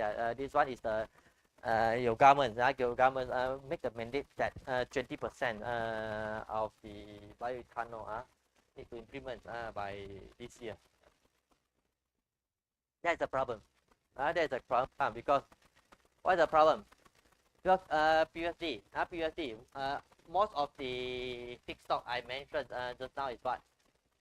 The palm, sunflowers, what else? Rapeseed, sugar cane, rapeseed, sugar cane. These all are all the edible feedstock, right? Edible feedstock. You see, just now I mentioned, you all also know the Brazil is the leading countries for the bioethanol. But in 2011, they have the climate situation make their overall sugarcane production, you see, significantly make the overall bioethanol price increasing. So make their brand is here. So due to the climate reason, due to increase there with the sugar price, and also decrease of the bioethanol production. So that is the main problem. I have one photo. Yeah, this one. Very good photo, you see. So currently, currently we are using the edible oils. We are using the corn seed, sunflower, even the palm. Palm is the edible oil, and also the coconut oil and other rapeseed or all the oil. If the oil price is increasing, you are the investor, you are the farmer, you want to change into what? Change into the oil, correct or not? Then make the what? The people want to eat the food and the oil cannot, right? You cannot get, because you will tend to convert into the what? Fuel, correct or not? Because fuel price is increasing. This one is very, very realistic. So that is the main problem. So no, I can offer you a gallon of ethanol, you see. Because why? Ethanol price is higher. So when the fuel price is reduced, and then make the another problem also, make the overall production price is reduced significantly. Farmer will suffer as well, you know. So how we going to take the balance between that? That's the thing that we need to think. Every country need to think. So what is the policy that need to make for the certain country where there are no any fixed rule that we need to use 100% to convert. So it depends on the country and depend on the your climate of your region and your country. So every country is different because the condition of the country is also different. Because some of the country is rich in the fossil fuel, some of the country not. Some of the country rich in the certain resources. Some country is not. So it depends on the situation of the certain country. So how to make it balance between the demand of the food or demand of the fuel, or consumption of the fuel and also food. So what is the suitable policy for your country or for the certain country or for the certain region? Yeah, that's the thing that you need to find the balance. So another alternative like the D, what we can do put aside for all the politics the region or whatever problem. So for what we can do, we can move into the non-edible feedstock. Because for us doing the biofuel and bioenergy, all the edible feedstock we treat it as the first generation of the feedstock from the edible oil. For the second generation is from non-edible oil like the what? Jatopa, Ciba pentana is the cotton seed oil, the rubber seed oil. Or the third generation is the microalgae oil, microalgae biomass, and other type of the biomass. Because in Malaysia also, I think I told you, in Malaysia, we also have the ambitions to turn into the palm into the biodiesel. I want to increase the percentage year by year. You know, we also facing a problem because why? The palm oil price suddenly increase. Yeah, make it not possible as well. Because currently we still remain 10%. Previously, I mean, 10 years back, we have ambition. We want to put in a 20%, and increase year by year up to maybe 80% to 100%. But this is a problem. Yeah, that's the thing. This is the problem that facing. So we need to find a alternative. Utilizing this non-edible oil or non-edible waste materials or the biomass waste into the certain problem. So this is the instrument and equipment that are available in our lab to convert the lab skill, the pilot skill, instrument and equipment that we have. And of course, you see, you want photo. This one is a 30 liter pilot skill for biodiesel production. Two steps of the process. This one is correction funnel. So after we convert the biofuel into the biofuel or bioethanol. You know, for the engine, any type of engine or the generator, you put in your raw oil, still can function. You believe it or not, still can function without any problem. In short term, without any problem, but in long run they have problems. So that's why we need to make sure the biofuel or the bioenergy that we produce fulfill the ISTN and EN standard. Not necessarily ISTN or EN standard. Certain country or certain region, you have your own standard must fulfill the certain that standard. Why we need to fulfill the standards? So that it is safe to be used. As I told you, you put the raw oil into your generators or engine, still can run as user, but maybe the performance reduce 20 or 30%.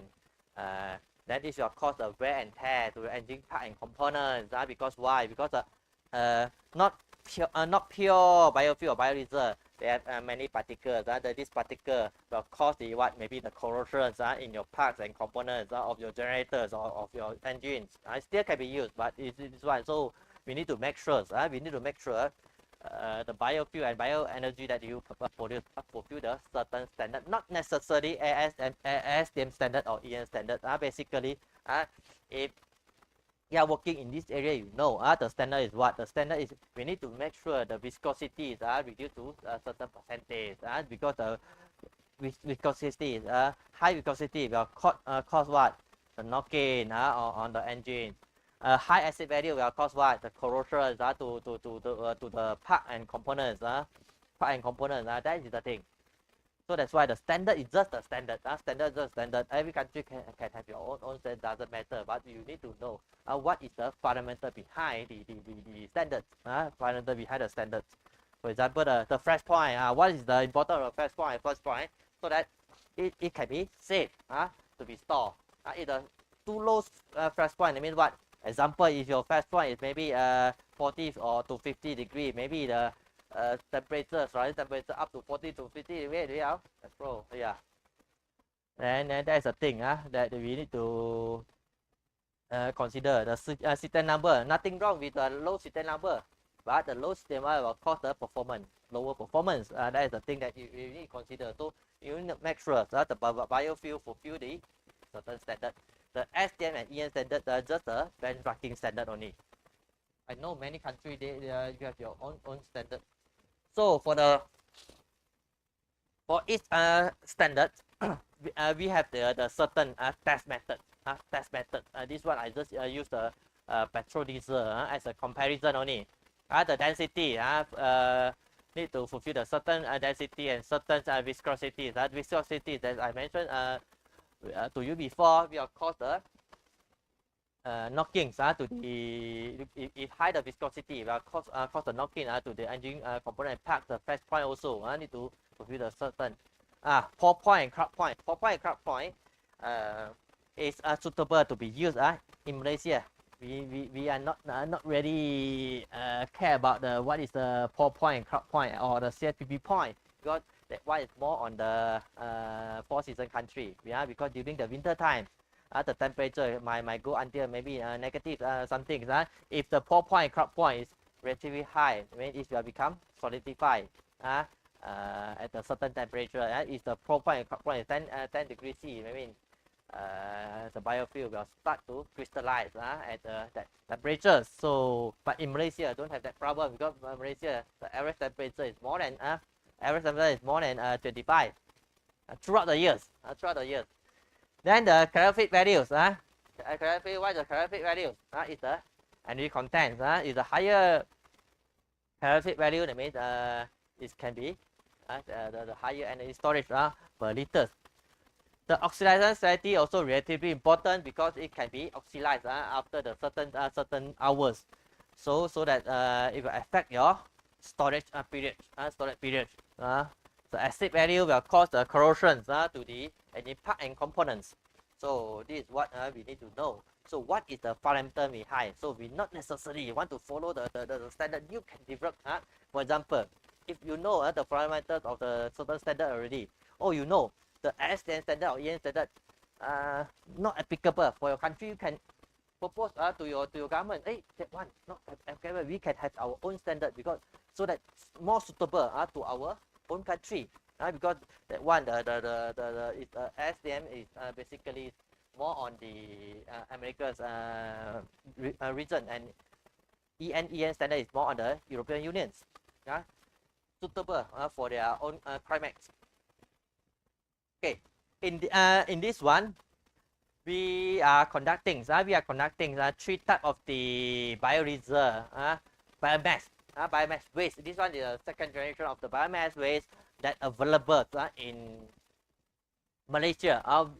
Not necessarily Malaysia, it's in Southeast Asia country. Southeast Asia country, we have the Jatopa seed, the Carophylum uniform seeds. Carophylum uniform is one of the herb seeds that available in Malaysia.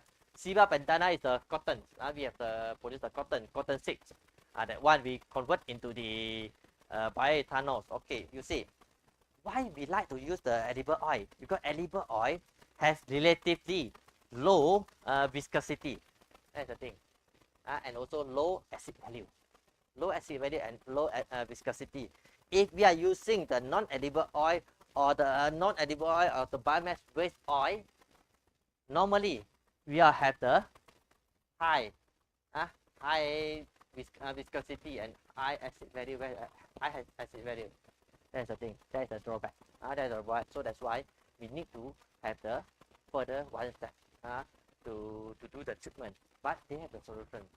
Further one step of the treatments to reduce the viscosity and acid value to the certain amount before we can convert it into the bioethanol or biodiesel. In this case, it's a biodiesel.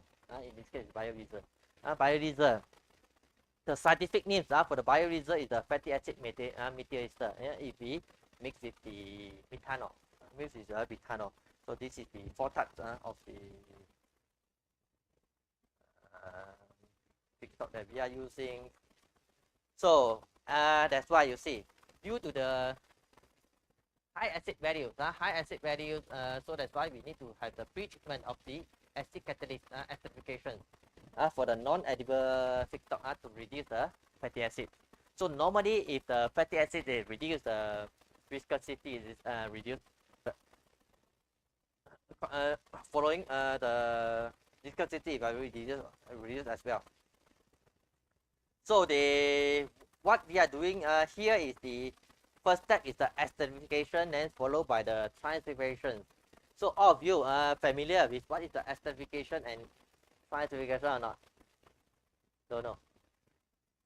So it's a process the esterized process to convert the triglycerides into the ester content. Ester is what? Methyl ester is the one of the bioethanol.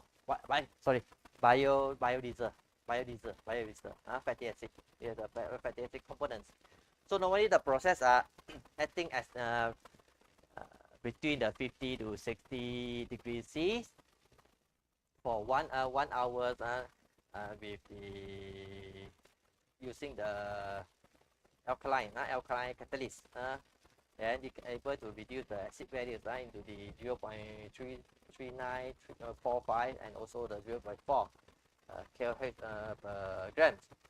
So the optimal condition, the fatty acid methyl ester, which is the biodiesel, can be achieved by 97%, 98%, and 97.6%. So for this type of process, it's quite established already. Most of the production plants also using this process. Oh, I didn't show you the different process, because besides the transformation process, the acid catalyst transformation process, we have many other process. But currently, the industry prefer to use this process. Why? Relatively low cost. Then high conversion yield. High conversion yield means can achieve easily 95%. Easily 95%. Low conversion cost. But the thing is what they are still using the chemical conversion process.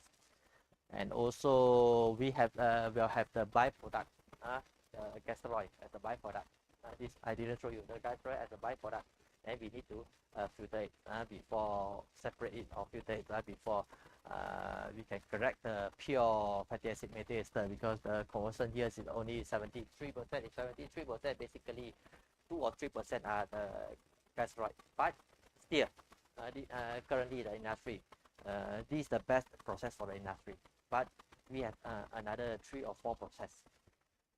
Some of the process, the total green process, but the cost is higher using the green catalyst. And some of it is using the higher temperature, and can get the totally pure and clean biodiesel or biofuel, but the overall production cost is higher. The initial cost is higher because due with the high temperature, high pressure, this normally due with the high initial capital cost. That's the thing. And after we produce, we need to make sure it fulfill either the SGN or EN standard or any standard that you feel is appropriate and to measure it. Then based on our result, we found that these three potential feedstock are the potential feedstock for the biodiesel. So for those are interested, can refer to these papers that we already published. Yeah. Oh, so this is the properties that we measure after the conversion process. You see the viscosity can be successfully reduced to the below 5, and acid value also can be reduced. Yep. So far, any question, anything that you want? Yes.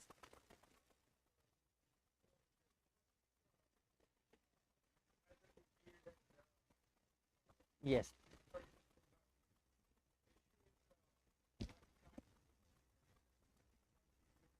Correct. Correct.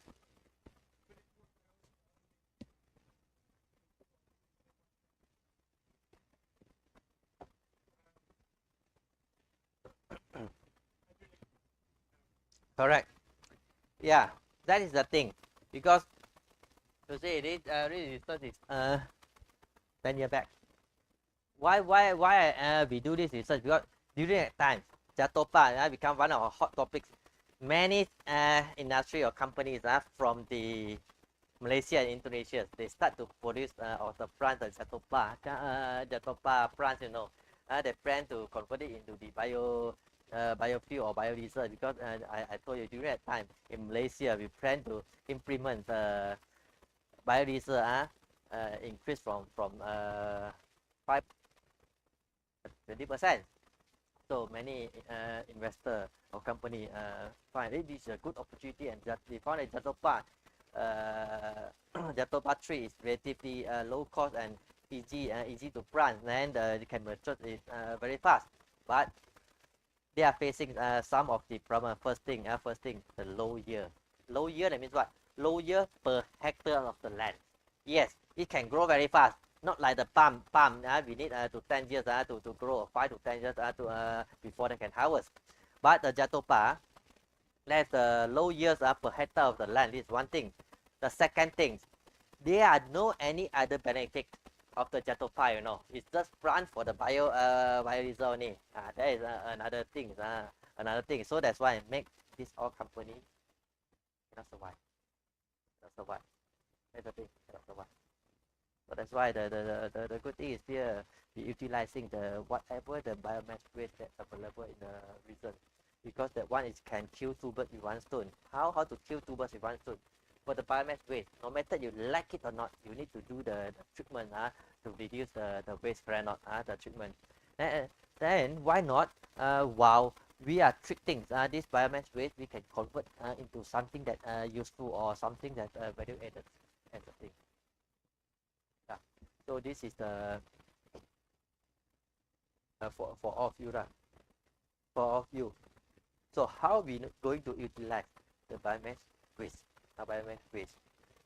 for the certain production or any state of the production? How we going to reutilize the any waste materials, waste sources, leftover sources, or the byproduct sources? That's the thing. Yep. So many companies close up after a while. So any other question or comment or discussions? So how many of you are doing the research about biofuel currently? No. You. You. Oh, dear. Oh, you also doing biofuel? No. Yeah, we are go. So currently, this one I didn't do any more about the biodiesel. What I because what looking now is what, you know, it convert into the fuel as well, correct? Not what the biofuel. So currently our group is looking on to upgrade the fuel into to the biojet fuel or sustainable aviation fuel. So more value added fuel, because toward into the hybrid vehicles or maybe the electric vehicles. The still internal combustion engine we still will be used for the next 20 to 30 years. Still will use, believe me, still will using. But we need to find alternative as well. But at the same time, we need to look at how we going to upgrade this field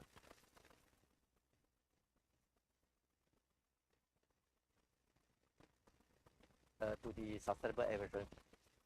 Yeah, more value added product from compared to the just the biodiesel. So any questions? Okay. Beside that, we are using the microwave. Microwave. What is the benefit of using the microwave? Microwave. You see, previously I mentioned using the traditional method. The overall reaction time we need 1 hour to 2 hours, correct? To complete the process. But the microwave can complete the process between can reduce the overall process time significantly up to 80%. You know, up to 80%.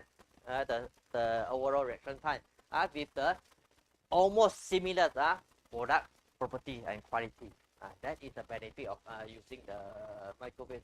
This one maybe the Dr. Narendra will tell you all in very details about that.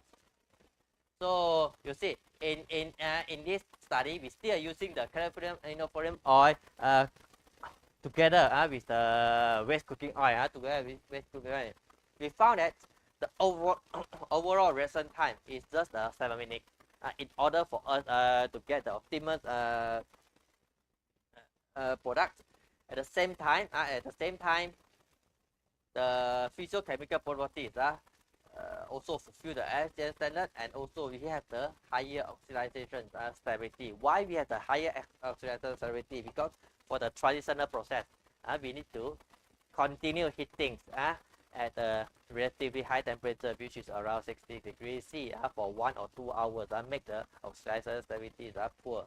So that's why this one just 7 minutes. Just 7 minutes with the relatively low energy intensity. So microwave is one of the advanced technology that in the future. But how we going to make sure the microwave can be distributed equally, evenly for the mass production. This is what you need to think how to put the microwave. So that is the benefit of using the microwave. The reaction time can reduce significantly. It's one of the very energy efficient methods, because microwave will go to the particle directly. You know, reaction with the direct particle directly.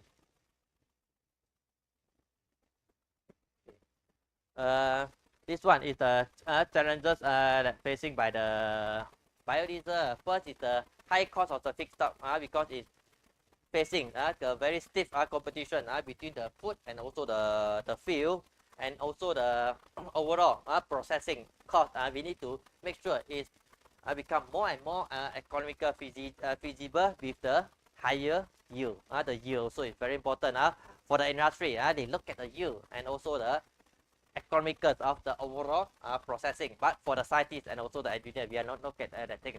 But we need to think in that way if we want to commercialize our process. Yeah. Of course, for your research, you just do on your research first. But after you do your research, then you found a certain technology. Then we need to think of how we going to reduce and make the overall processing or the technology is the economical feasible with the high yield. That one. That's why we need to continue to modify and improve. Then the biodiesel, because this come from the organic material, so that's why we have the higher end which will produce the NOx emissions compared to diesel. Then it's easy to have the biodegradable, because it's the organic materials under the prolonged storage period. Then at the same time, it will cause the long-term engine problem to the engine part and component, make it some wear and tear in the engine component. These all things will be need to be overcome.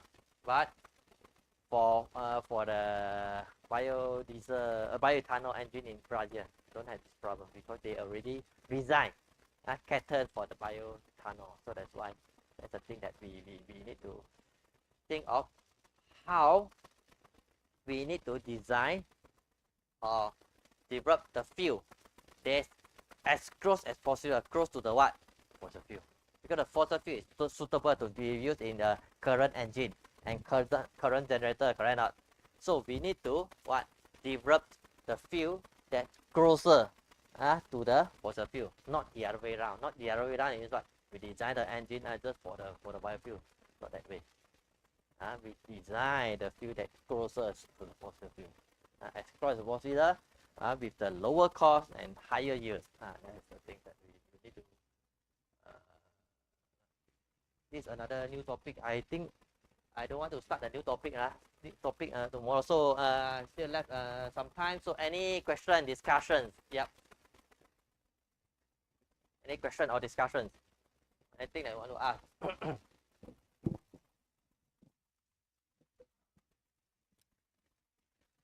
So hope we had a fruitful introduction about biomass, biofuels, right? The conversion techniques, various conversion techniques available, and what is the prospects of having biofuel first generation, second generation, or even 3G fuels of microalgae, and the challenges with biofuels to upgrade it to biodiesel standards and so on. So he has just given an overall idea about biomass to biofuel or value added product conversion.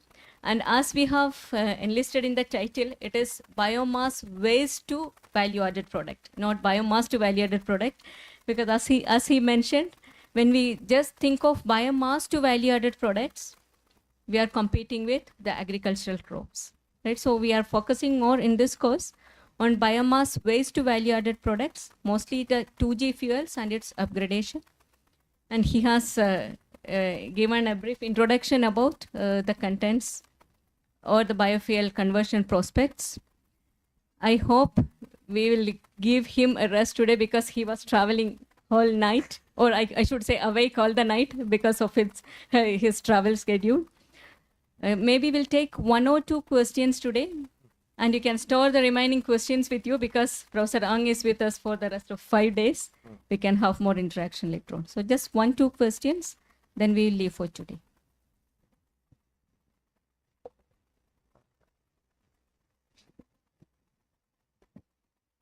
Hi, sir. Hi. So we have been concentrating more on the gaseous and liquid part of the product, that is biogas and biodiesel. So can we have some insights on biochar production also in the coming days? Yes, correct.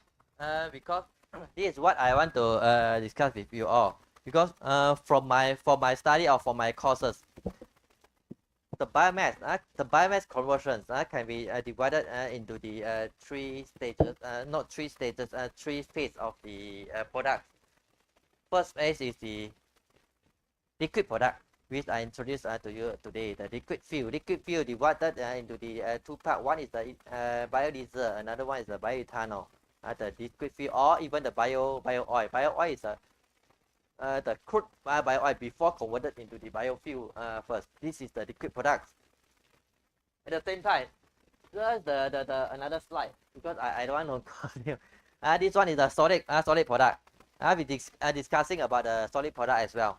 The biomass into the solid product using the various process which I will cover in the following day. Maybe this one tomorrow into the solid product. Then for the solid product, we need to see the physiochemical properties of the solid product and see what is the potential application. It can be used as a biofertilizer, bioabsorbent, or even can be used as a solid fuel. Even a solid fuel. See the physiochemical properties and also the natures of the raw materials. Yep, which definitely I will cover.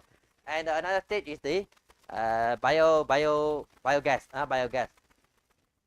For the biogas, what I'm focusing more is just the syngas and also the hydrogen gas only. Syngas and hydrogen gas, because gas is relatively hard to capture and analyze with the current instrument that's available in our lab. So our lab instrument is more caters on the liquid fuel and solid fuel at this moment. But now currently I'm developing the gasifiers, the pilot scheme gasifiers, so that I can study more on the gas product. Because currently what we are doing is we just recover the gas only, the sink gas into the burners only. We didn't analyze how many percent we needed for the recovery process. That one is we only do on the simulation process only. We didn't do on the real experimental process.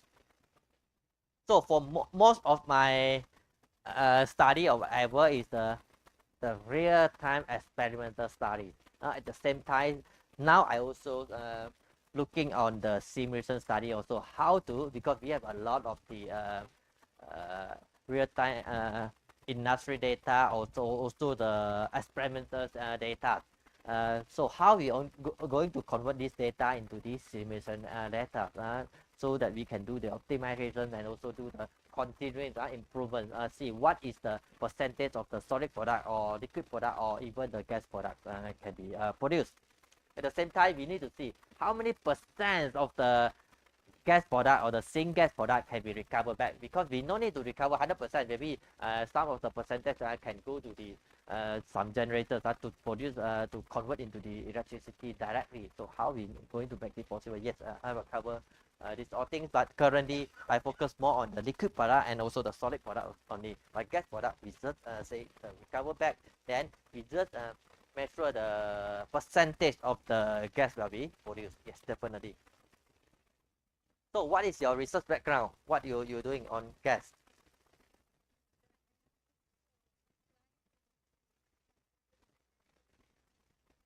So what you plan to do for your PhD? Microwave pyrolysis or microwave pyrolysis from the biomass into the gas. Oh, slash into what? Into biogas.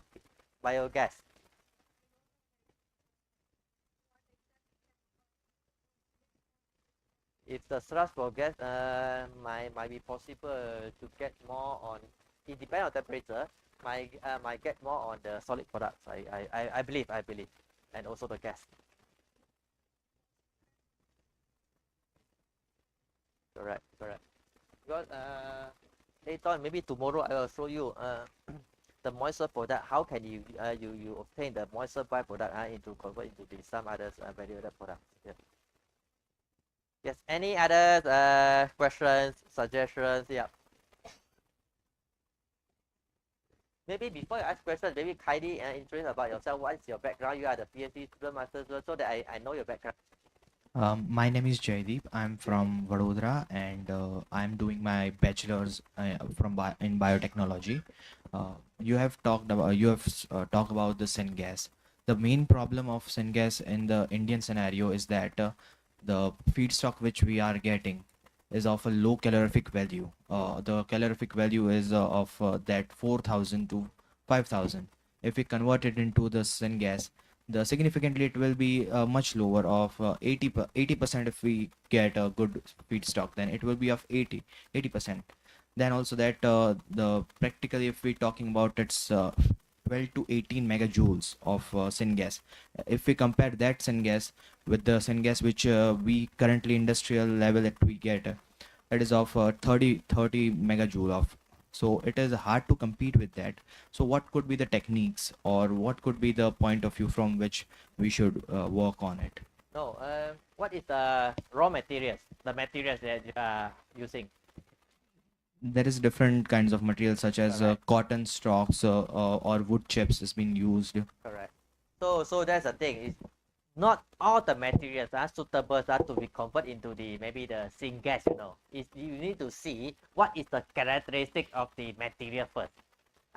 To see whether it's suitable to be converted into the syngas or to be converted into the liquid product or even the solid product. Not all the biomass product is suitable to convert into the syngas. Yes, from the process, the gas that we produce, maybe it can become the byproduct, just the byproduct, not the main product. You need to identify what is the main product from your process. One main product, then two sub product, or one byproduct, or the value-added product. Yeah, you need to identify what is the main product. So you focus on that main product, then the other tools become the byproduct. Yeah, that's the thing. You see, very if you know for lead that is not suitable to be converted into the syngas. Yeah, the focus shouldn't be the syngas.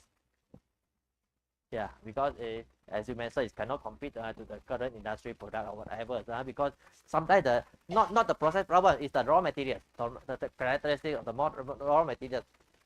Because in order for us to use the certain technologies, we also need to study the characteristics of the raw materials. For me, I just I didn't discuss in details. We study the characteristics of the raw material, before we start the experiments to compare the what is the characteristics of the certain raw materials, whether it's suitable or not.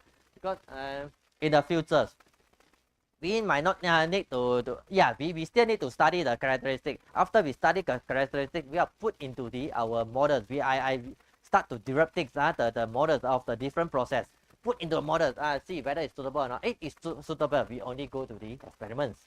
Yeah, that's the thing. Yeah, need to study the characteristic of the raw materials. Yeah. So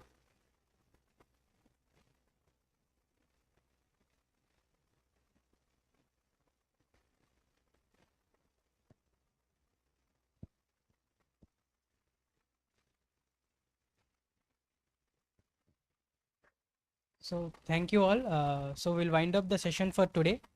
And a small announcement. Now we'll have a traveler at 5:30 p.m.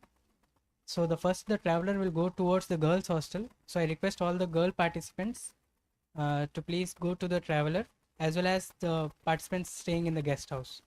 So the first of all, it will travel towards the girls' hostel and guest house, and then in the other trip, all the boy participants and those who are staying in the boys' residential area can go. Is it fine? Okay, thank you. And tomorrow morning we will have a session at 10 o'clock. And I'll share the details of the traveler in the WhatsApp group. I hope everyone is in the WhatsApp group, right? Okay, thank you.